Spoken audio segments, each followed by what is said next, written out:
Adakah ada larangan mengangkat tangan ketika berdoa? Sebab saya dengar ada satu ceramah, kita tidak boleh senantiasa angkat tangan ketika berdoa. Beliau tidak melarang, tapi tidak semua keadaan kita angkat tangan. Pertama, Ustaz ingin katakan, dalam satu hadis sahih, Rasulullah sallallahu alaihi wasallam bersabda yang artinya Allah Subhanahu wa taala merasa malu untuk tidak mengabulkan doa orang yang mengangkat kedua tangannya. Hadis sahih. Kita boleh lihat dalam kitab Ustaz Al-Asma'ul Husna ketika membahas nama Allah Al-Hayy, yaitu Allah Maha Pemalu. Terdapat hadis itu. Allah merasa malu untuk tidak mengabulkan doa orang-orang yang ketika berdoa mengangkat kedua tangannya. Di situ menunjukkan adanya anjuran, bukan bid'ah. Namun demikian kita setuju, bukanlah semua doa perlu angkat tangan. Nak masuk tandas, ada doa. Nak keluar tandas, ada doa. Nak masuk masjid, ada doa. Nak keluar masjid, ada doa. Apakah nak masuk tandas, kita baca Allahumma inni a'udzubika minal khubuthi wal khaba'is sambil angkat tangan? Lebih-lebih lagi kita sangat digalakkan supaya berdoa ketika sujud. Macam mana dah angkat tangan, sedangkan tangan ketika itu di atas sajadah?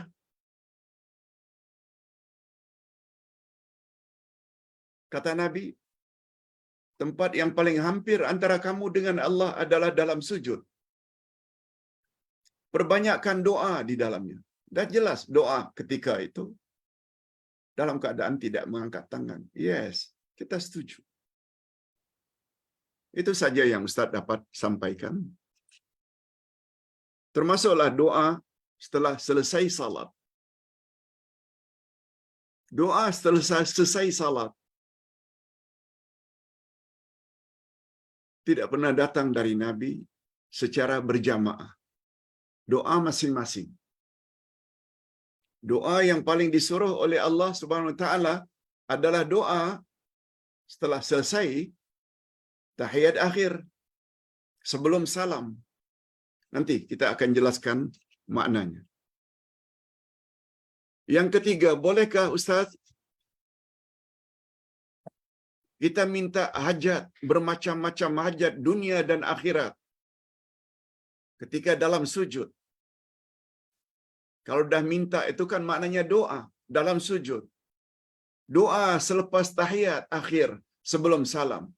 Boleh tak kita minta bermacam-macam? Minta jodoh, minta rezeki, minta kesehatan, minta keharmonian rumah tangga, anak-anak, minta syurga, minta dihindarkan dari api neraka dan azab kubur. Boleh tak Ustaz? Yang tentu saja akan memakan masa yang lama. Jawabnya boleh. Cuma dianjurkan, jangan terlalu banyak meminta. Kalau kita sebagai makmum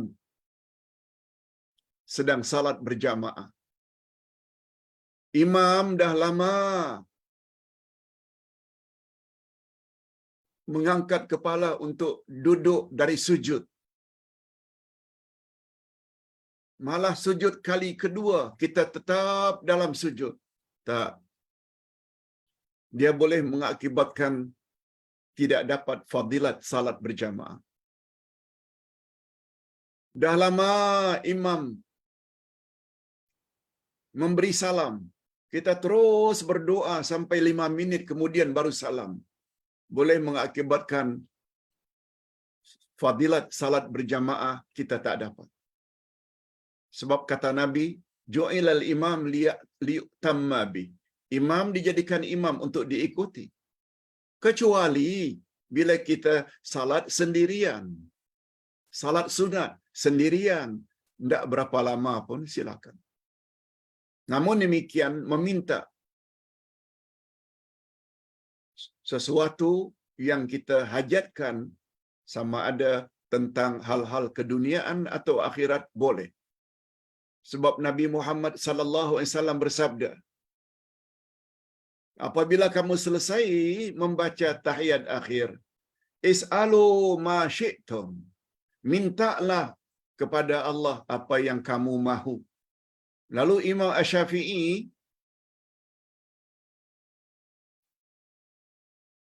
menjelaskan makna hadis itu, mintalah apa saja yang kamu mahu, maknanya kita boleh minta hal-hal keduniaan dan hal-hal akhirat.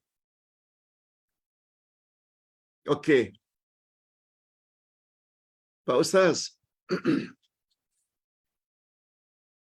betulkah bila infak atau sedekah kita jangan minta balasan agar orang yang kita sedekah itu berdoa?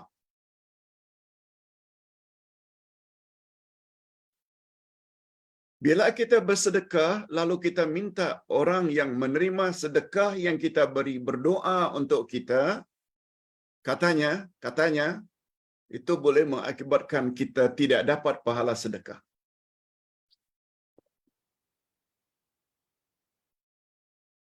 Hadirin dan hadirat, perkataan itu tidak semestinya benar.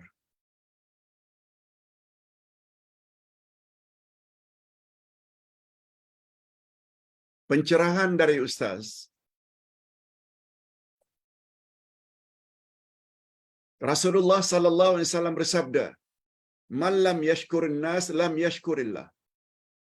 Siapa yang tidak pandai bersyukur kepada sesama manusia, itu bermakna dia tidak bersyukur kepada Allah. Dengan kata lain, bila ada seseorang yang berbuat baik kepada kita, kita hendaklah juga berbuat baik kepadanya.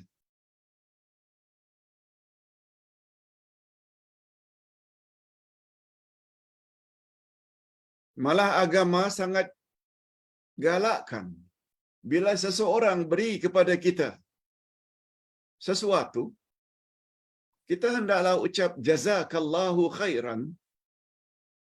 Mudah-mudahan Allah balas kebaikan anda dengan balasan yang banyak.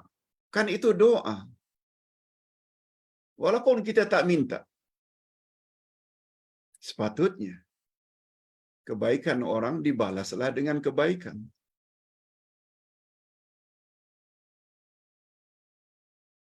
Di antara kebaikannya, bila kita tidak balas dengan sesuatu yang bersifat kebendaan, paling kurang kita doa.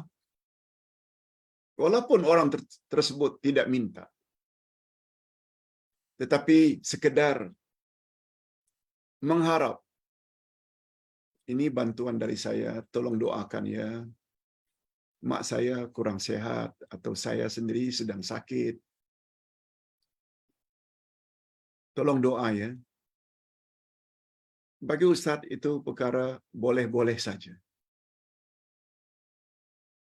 Sebab harapan kita memberi sedekah atau sumbangan bukanlah karena doanya, tapi karena Allah. Cuma sempena memberi, kalau kita mohon pada yang menerima, tolong doakan kita, insya Allah tidak jadi masalah. Allah menilai apa yang ada di dalam hati kita. Wallahu a'lam. Pak Ustaz,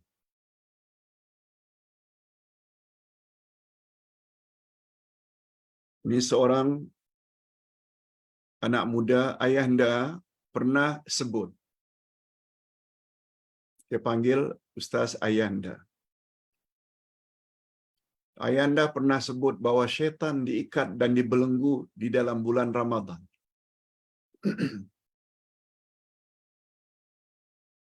Bagaimana dengan qarin kita, Pak Ustaz? Hadirin dan hadirat, sebagaimana sabda Nabi, setiap manusia ada qarin. Qarin maknanya syaitan pengiring. Sehingga Aisyah tergerak untuk bertanya, apakah Tuhan juga ada qarin ya Rasulullah? Rasulullah jawab, ada. Hanya saja qarinku telah memeluk Islam dengan kehendak Allah, sehingga dia tidak menyuruh aku kecuali yang baik-baik saja. Walaupun di dalam hadis Nabi menyebut, dalam bulan Ramadan syaitan diikat dan dibelenggu. Sebagaimana ucapan baginda menjelang Ramadan, qad ja'akum syahrun mubarak. Kamu saat ini sedang berada di ambang pintu bulan yang penuh berkat, yaitu Ramadan. Iftaradallahu alaikum siyamah. Allah telah wajibkan ke atas kamu agar berpuasa dalam bulan Ramadan. Tuftahu fihi abwabul jannah wa tughlaqu fihi abwabul jahim. Pada bulan tersebut dibuka lebar-lebar pintu syurga dan ditutup rapat-rapat pintu neraka. Wa tughallu fihi syayatin. Pada bulan tersebut diikat dan dibelenggu semua syaitan. Ada dalam ucapan Nabi. Tapi dalam hal ini, ulama hadis ketika menjelaskan terjemah maknawiyah, mereka berbeza-beza pendapat.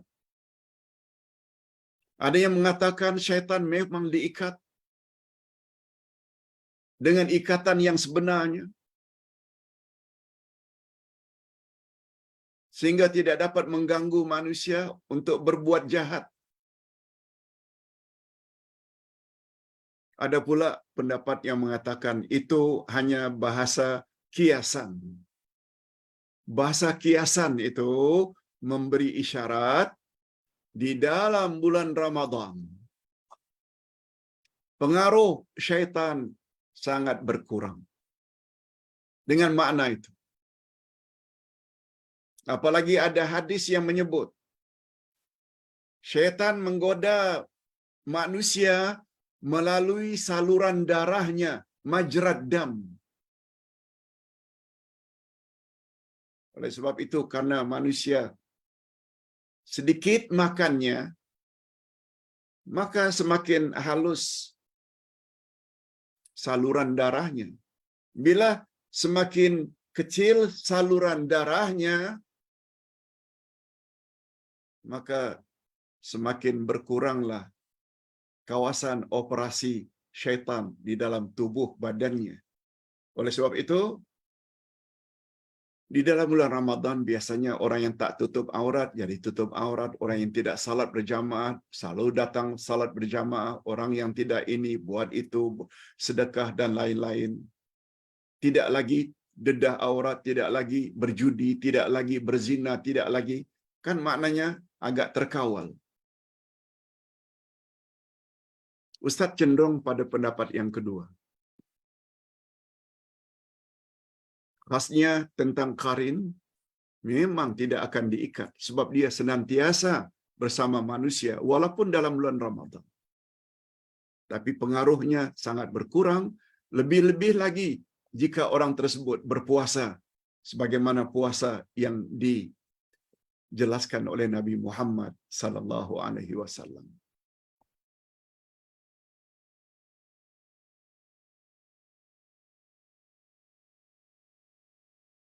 Mohon Pak Ustaz pencerahan tentang wanita keluar rumah sempena iddah kematian suami. Sedangkan dia punya abang sakit.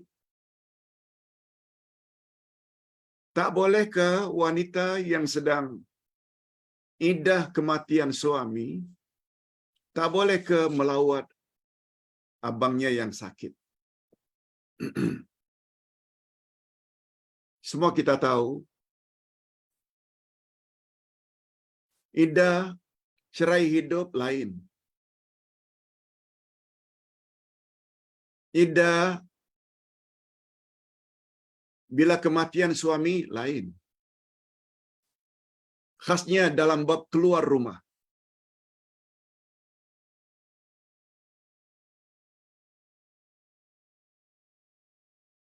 Iddah karena cerai hidup boleh keluar. Apalagi dia sebagai seorang pekerja.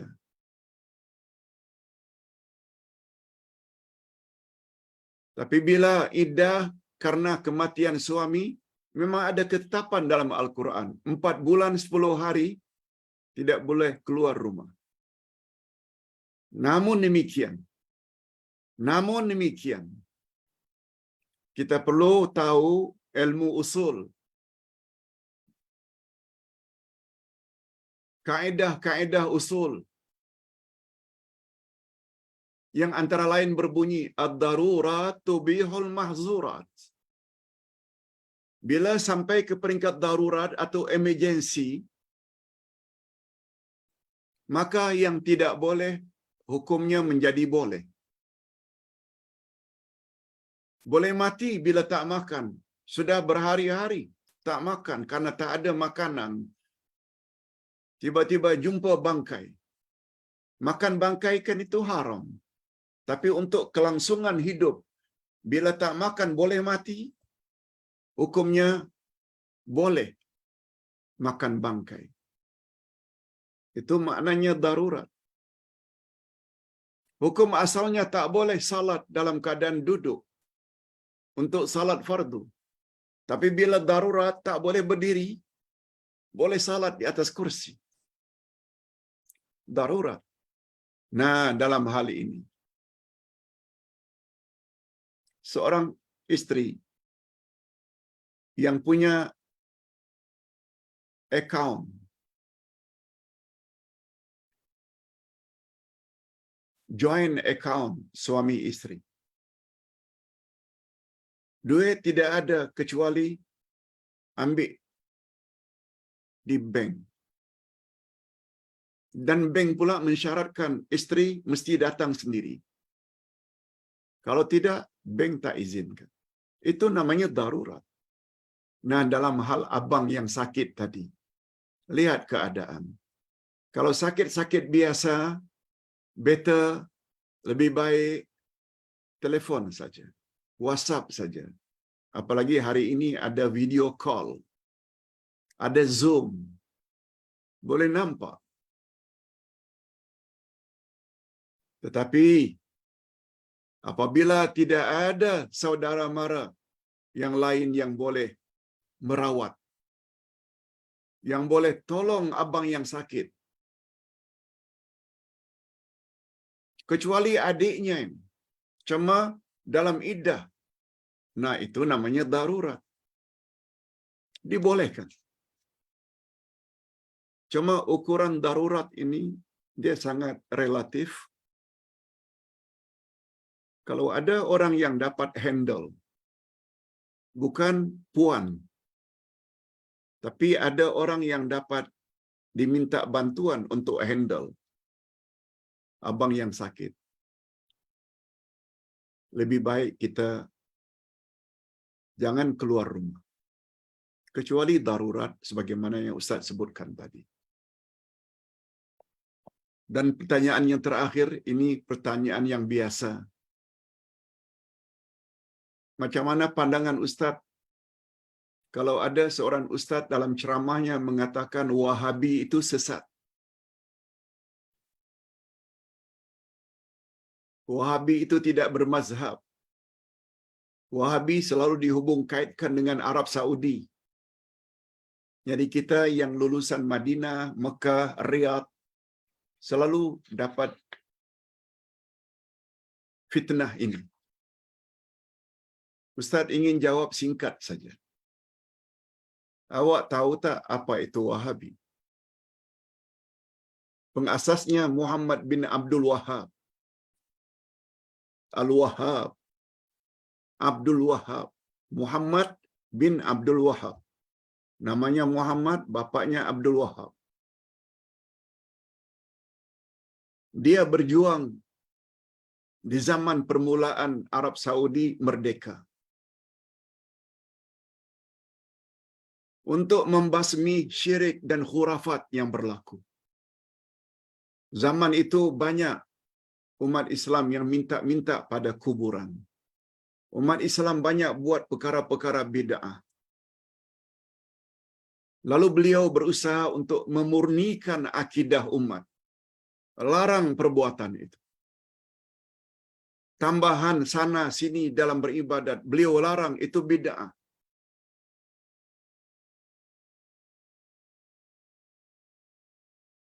Kita yang duduk 8 tahun di Arab Saudi, kita tahu.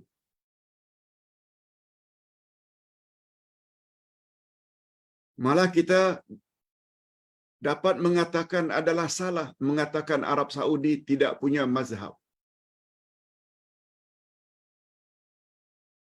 Arab Saudi cenderung kepada pandangan mazhab Imam Ahmad ibnu Hanbal dalam fiqh. Tertera di dalam perlembagaan mereka. Dalam bab akidah, mereka adalah Ahlus Sunnah wal Jamaah yang cenderung kepada salaf. Apa makna salaf? 3 kurun pertama, yaitu kurun sahabat, tabi'in dan atba'ut tabi'in.